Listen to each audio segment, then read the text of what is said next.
सुप्रभात बच्चों। आज हम हिंदी व्याकरण में सर्वनाम व सर्वनाम के भेद पढ़ेंगे। सर्वनाम आप जानते ही हैं, आपने दूसरी और पहली कक्षा में भी पढ़ा है। सर्वनाम की संज्ञा के स्थान पर इस्तेमाल या प्रयोग होने वाले शब्दों को हम क्या कहते हैं? सर्वनाम कहते हैं।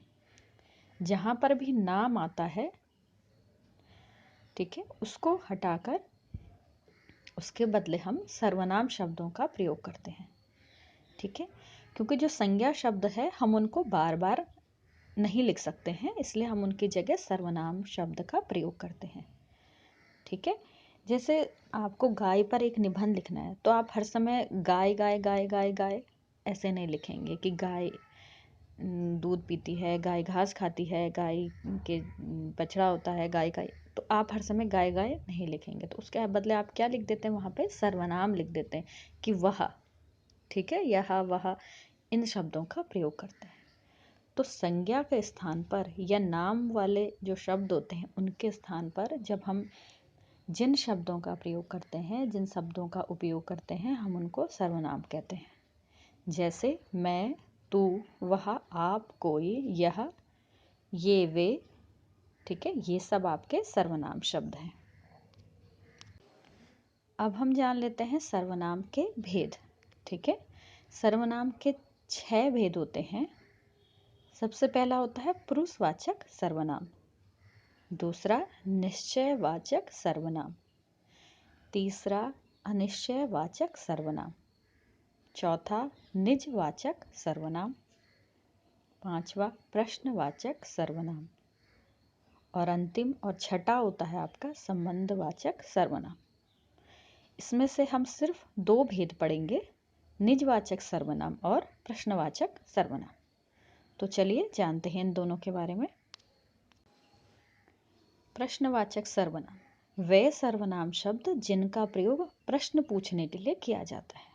ठीक है, उन्हें हम प्रश्नवाचक सर्वनाम कहते हैं। उदाहरण में है क्या बात हो गई, तुम्हारा क्या नाम है।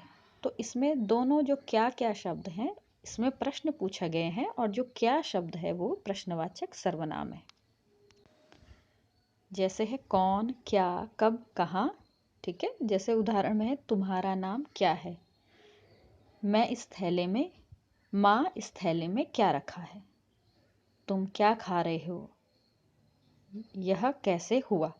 तो कैसे, क्या, ये सब सर्वनाम शब्द हैं क्योंकि ये प्रश्न पूछ रहे हैं। और उदाहरण देखते हैं। जैसे है यह लड़की कौन है, लड़की क्या खेल रही है, ये बच्चे कहाँ जा रहे हैं, ये बच्चे क्यों जा रहे हैं। तो कौन, क्या, कहाँ, क्यों, कब, कैसे, किसका, किसने। ठीक है, बहुत सारे प्रश्नवाचक सर्वनाम शब्द होते हैं जो प्रश्न पूछने का काम करते हैं। अब जो दूसरा भेद हम पढ़ने जा रहे हैं वो है निजवाचक सर्वनाम।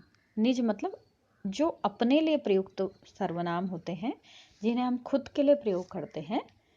कहीं पर हमें अपने लिए कोई बात कहनी है तो हम कौन सा सर्वनाम यूज़ करेंगे? तो वहाँ पर निजवाचक सर्वनाम का प्रयोग किया जाता है। जिन सर्वनामों का प्रयोग खुद या स्वयं के लिए किया जाता है उन्हें निजवाचक सर्वनाम कहते हैं। मैंने स्वयं ही कार्य पूरा कर लिया। स्वावलंबी लोग अपने आप पर भरोसा रखते हैं। तुम्हें सारे प्रश्न खुद ही हल करने होंगे। तो स्वयं, अपने आप और खुद, ये निजवाचक सर्वनाम है। ये हमने अपने लिए प्रयोग किया है। जैसे है सब अपने आप पढ़ो, उत्तर स्वयं लिखो। तो इसमें स्वयं, अपने आप, ये निजवाचक सर्वनाम है। तो हमने जाना कि जो सर्वनाम है उसके 6 भेद होते हैं। ठीक है, और हमने 2 भेद पढ़े, प्रश्नवाचक सर्वनाम और निजवाचक सर्वनाम। प्रश्नवाचक मतलब जिसमें प्रश्न पूछा जाएगा, और निजवाचक जो स्वयं के लिए या खुद के लिए जो प्रयोग किए जाएंगे शब्द, उन्हें हम निजवाचक सर्वनाम कहेंगे।